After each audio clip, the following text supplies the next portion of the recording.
평안하십니까? 2022년 12월 8일 말씀 묵상 기도와 함께 시작하겠습니다. 우리 함께 기도합니다. 사랑과 은혜가 풍성하신 하나님 아버지, 오늘도 주의 은혜로 살길 원하며 또 하나님께서 주시는 평안을 누리기를 원하며 또 주님께서 우리에게 맡기신 그 소명을 감당하는 하루 되길 바라며 말씀과 기도의 시간을 갖습니다.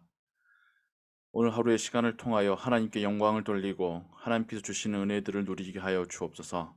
하나님 말씀이 우리 발걸음의 등불이 되며 지팡이와 막대기가 되어 주시옵소서. 주의 성령이 우리와 함께 하시며 또 우리의 기도를 하늘 보좌로 올리실 것을 믿사옵고 주 예수 그리스도의 이름으로 기도하옵나이다. 아멘.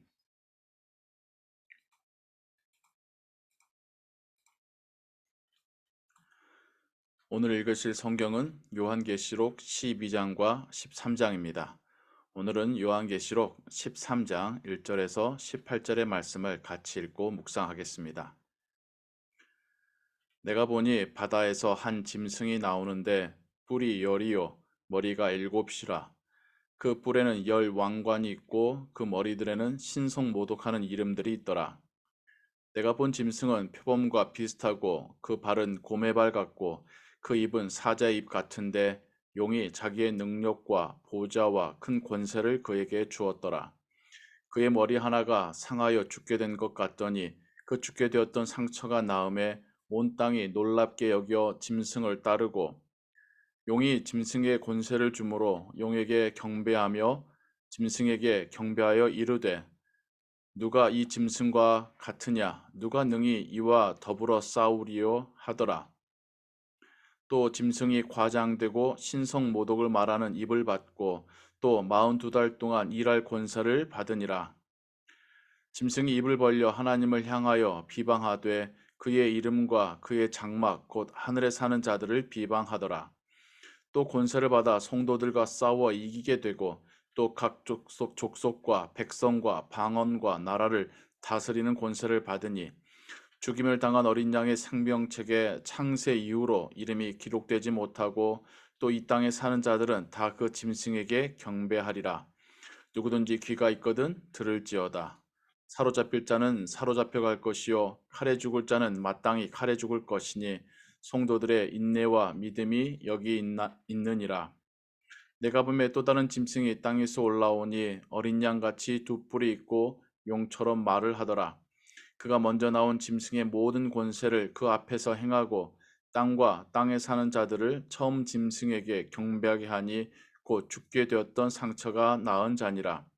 큰 이적을 행하되 심지어 사람들 앞에서 불이 하늘로부터 땅에 내려오게 하고 짐승 앞에서 받은 바 이적을 행함으로 땅에 거하는 자들을 미혹하며 땅에 거하는 자들에게 이르기를 칼에 상하였다가 살아난 짐승을 위하여 우상을 만들라 하더라. 그가 권세를 받아 그 짐승의 우상에게 생기를 주어 그 짐승의 우상으로 말하게 하고 또 짐승의 우상에게 경배하지 아니하는 자는 몇이든지 다 죽이게 하더라.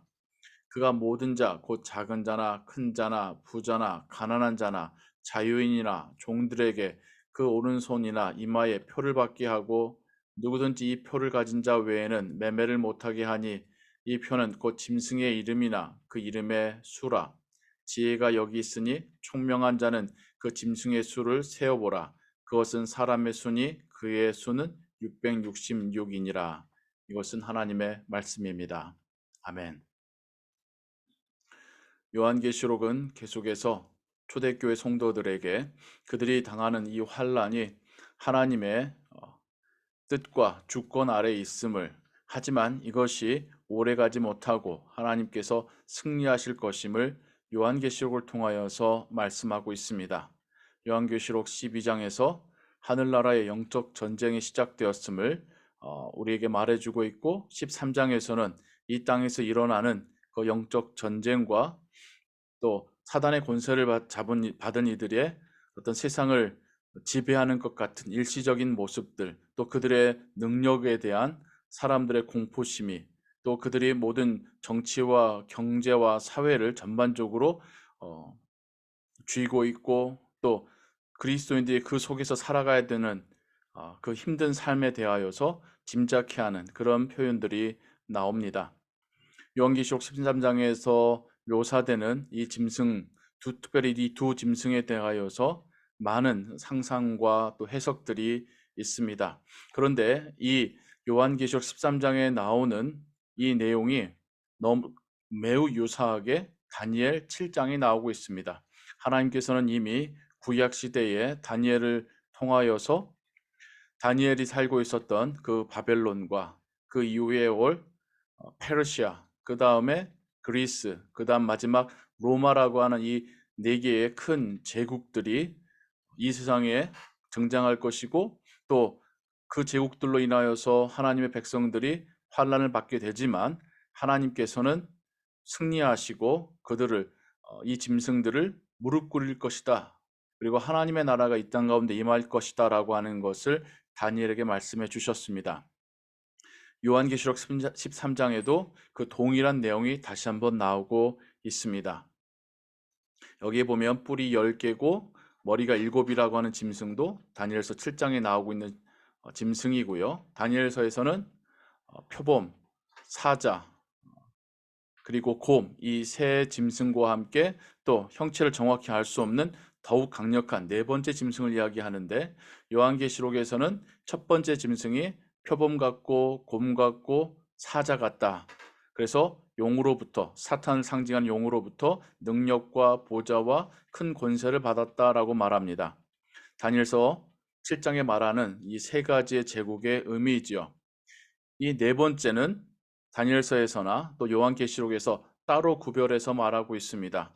이 네 번째에 해당하는 짐승이 로마 제국이었습니다. 그 이유는 그 로마 제국 그 시기에 하나님의 아들이 십자가에서 죽음을 당하였고 그리스도인들과 그 교회가 심한 박해를 받았기 때문이겠죠. 사단의 일시적인 권세를 받은 이 제국들은 큰 능력으로 세상을 통치하는 것 같고 그 영광이 영원할 것 같았지만, 하나님께서는 그들을 모두 하나님의 그 능력 아래에 무릎 꿇게 하시고 마침내 이 땅 가운데 다니엘서를 통해서나 혹은 요한계시록을 통해서 공통되게 약속하시는 것처럼 하나님의 백성들에게 평안과 승리를 주시겠다라고 하는, 그리고 최종적으로 하나님의 나라가 이 땅에 임하게 하게 하시겠다고 하는 그 약속이 초대교회 교인들에게나 우리에게 주시는 하나님의 은혜의 메시지입니다.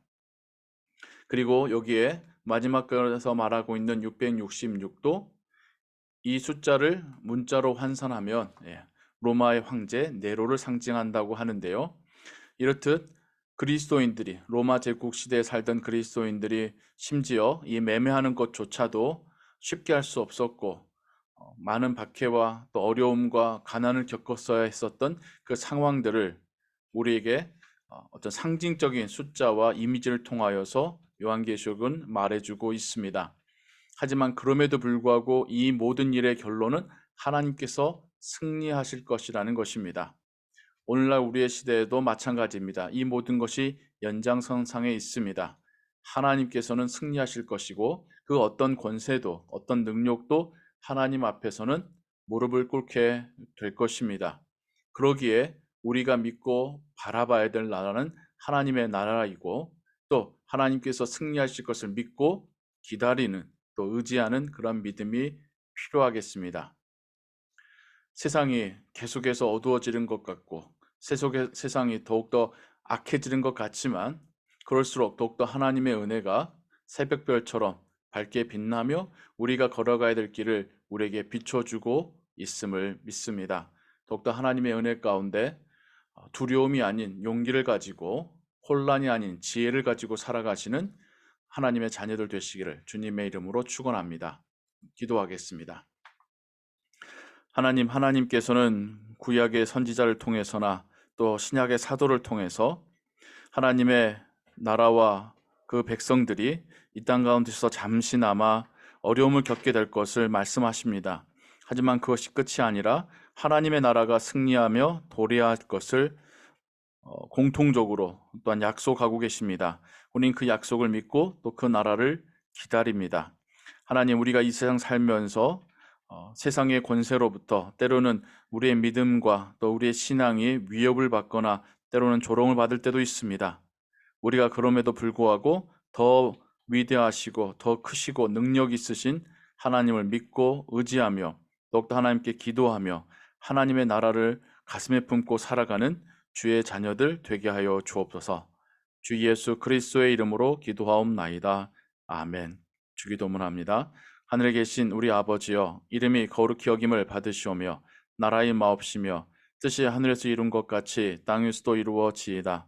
오늘날 우리에게 일용할 양식을 주옵시고 우리가 우리에게 죄 지은 자를 사하여 준 것 같이 우리 죄를 사하여 주옵시고 우리를 시험에 들게 하지 마옵시고 다만 악에서 구하옵소서. 대개 나라와 권세와 영광이 아버지께 영원히 싸움나이다. 아멘. 계속해서 기도 찬양과 함께 기도하시고 오늘 하루의 삶도 주의 은혜로 승리하시기 바랍니다.